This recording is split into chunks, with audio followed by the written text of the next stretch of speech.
While much attention by both the media and the U.S. government has been placed on Iraq's Yazidi minority, the country's Christians have also faced grotesque persecution by ISIS forces. And last week, Iraq's largest Christian town, Karakosh, was seized by ISIS fighters, and inhabitants were told to convert to the group's radical brand of Islam or die. And tens of thousands of Iraqi Christians have been forced to flee their homes. Joining us now is Mark Arabo, a national spokesman for the Iraqi Christian leadership. Mark, thanks for being with us. Thank you so much. So you've been meeting with leaders at the UN. What can be done about this particular situation and Iraq's Christian population? Well, there's a lot of things that could be done. This is a full-blown genocide. Crimes against humanity are taking place, and these are stateless people. We're having reports of massacres, rapes, targeted displacements and targeted killings, and their goal is to eradicate Christianity from the Middle East. So we're speaking for not just the Iraqi Christian community, but we're also asking for help for the Yazidis and also all minorities. This should never be taking place, and it is. What we've been able to do is convince France and now Australia to offer asylum. We're taking our case to other world members of the United Nations. We're talking to Belgium, to Germany, Canada.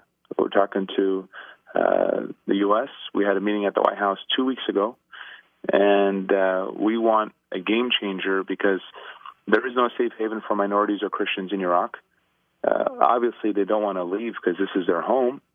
But if your house is burning down and you're dying by the hour, you have no choice but to leave the country. So we're trying to get some type of mass evacuation and help the people that want to leave a chance to live. And the world cannot stand idly by when crimes against humanity, when this full-blown genocide is occurring. And we sounded the alarm 8 weeks ago by going to the State Department and reporting these incidents, and we're going to see it through until we save their lives.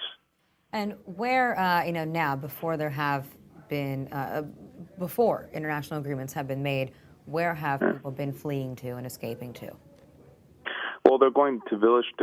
There's some in Kurdistan. Some are going into Turkey, but we heard 2 days ago Turkey closed their border. They're displaced. They're in Erbil, and they're just moving from city to city trying to survive, and they're dying. They don't have food. They don't have diapers. They don't have water. They don't have the basic necessities. And the ones that do end up getting food and water are being massacred because they're refusing to convert. All the Christian homes have been marked with a letter N in Arabic for Nazarene, and they've told them, if you come back, you will get slaughtered. I met with the Turkish ambassador yesterday, myself and the Chaldean bishops of America, and we've asked them to open up their border short term. We need some type of safe zone right now, and then long term get them either to France, to Australia, to Sweden, to America, to Canada. You know, America has a moral obligation to act, especially because everything going on now is a bitter consequence of the 2003 war that we should have never done. In 2003, we had 1.4 million Christians in Iraq. Today, we have less than 400,000. 1 million have left in 11 years in the diaspora, and the last 400,000 remain. For humanity, we have to act. Now, the Vatican released a statement on Tuesday calling on religious leaders to take a stand against the violence, saying the dramatic situation of the Christians, the Yazidis, and other minority religious and ethnic communities in Iraq demands that religious leaders, and above all, Muslim religious leaders, people engaged in interreligious dialogue, and all people of goodwill take a clear and courageous stance. All must be unanimous in their unambiguous condemnation of these crimes and denounce the invoking of religion to justify them. Do you think that by taking a hard line that, religious leaders against ISIS, Muslim religious leaders against ISIS, could make some kind of impact?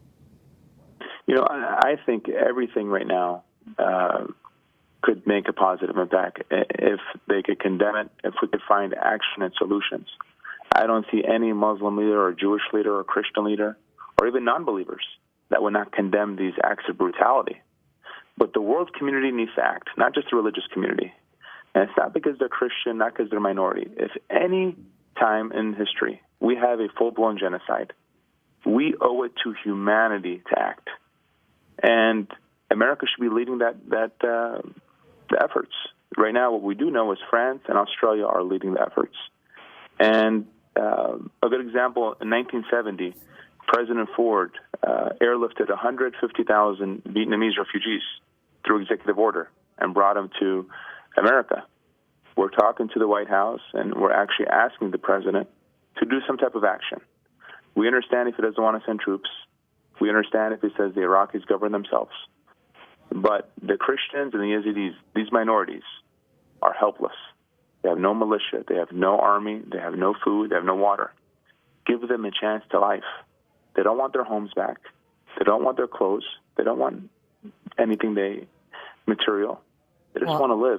And as we've been reporting in an interview earlier today, obviously there are aid efforts underway, but if they are reaching everyone that needs that aid is, of course, the big question there. Mark, thank you for joining us today.